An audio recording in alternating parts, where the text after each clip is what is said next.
diduga tak mendapatkan jabatan, seorang ASN di Kabupaten Ketapang melempar bom molotov saat acara pelantikan di rumah dinas bupati.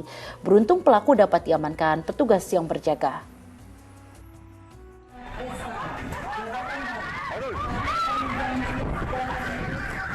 Seluruh tamu undangan di rumah dinas Bupati Ketapang histeris saat seorang pria nekat melemparkan bom molotov ke arah pendopo. Bom molotov dilempar ke arah parkiran mobil para pejabat yang hadir. Bom mengenai mobil dinas Sekda dan memantul ke arah selokan. Insiden pelemparan bom molotov ini terjadi saat sang Bupati Ketapang melantik sejumlah pejabat eselon 3 di pemerintahan Kabupaten Ketapang. Tersangka pelemparan merupakan salah satu aparatur sipil negara yang bekerja di Dinas Pekerjaan Umum dan Tata Ruang. Tersangka AR diketahui nekat melempar bom molotov karena sakit hati tak dilantik bupati sebagai pejabat eselon 3. Dan pelaku berinisial AR yang saat ini mungkin masih aktif. Untuk motif dari pelaku itu sendiri saat ini masih dalam penyidikan, masih dalam pengembangan apa menjadi motifnya, namun sepertinya ada rasa kekecewaan dari pihak pelaku. Sebelumnya tersangka sempat dihalangi petugas Satpol PP di depan pintu masuk pendopo. Tersangka yang keluar kembali datang dan memarkirkan motornya di halaman pendopo dan mengeluarkan bom molotov dari bawah kursi motornya yang diduga telah disiapkan sejak awal.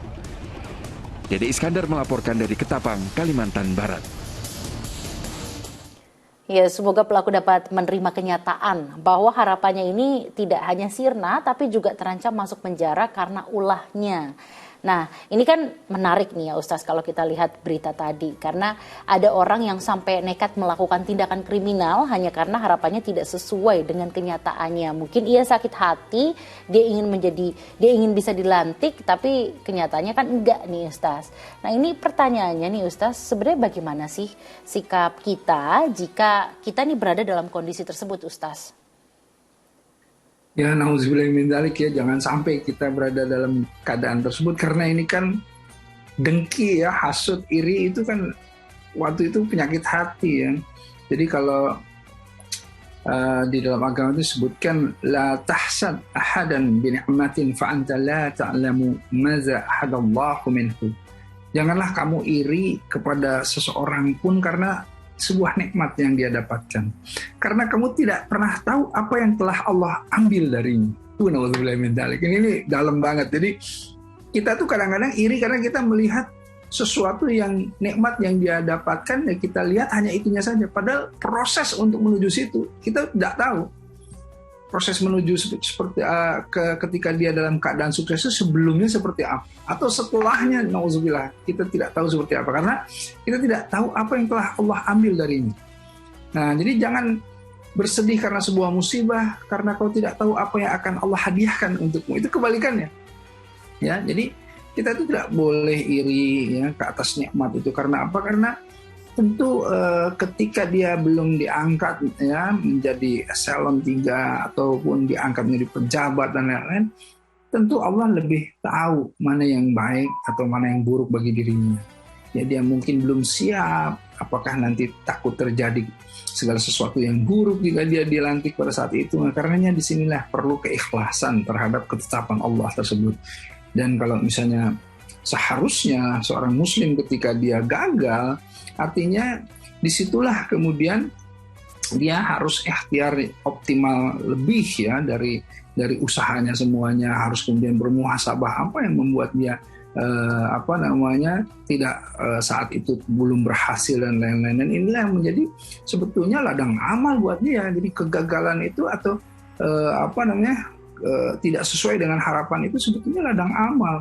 Jadi disinilah sebetulnya yang harus dipahami, bukan kemudian menjadi tidak sabar, tidak ada keikhlasan yang kemudian menjadi destruktif ya, menjadi merusak. Nah, inilah yang kemudian malah menjadi berkali lipat dosanya begitu. Pertama dia tidak ikhlas ya, tidak menerima ketetapan Allah, dengan kemudian melakukan segala sesuatu yang merugikan bukan hanya orang-orang tetapi sesungguhnya merugikan bagi dirinya sendiri. Ya, dunianya dia rugi, akhiratnya juga dia rugi. Nauzubillah min dzalik.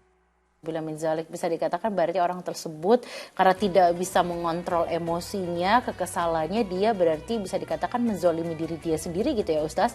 Karena kita kan nggak pernah tahu ya Ustaz, kita mungkin ditunda dulu untuk mendapatkan sesuatu, Allah telah menyediakan hadiah yang lebih baik tentunya buat kita gitu ya Ustaz ya.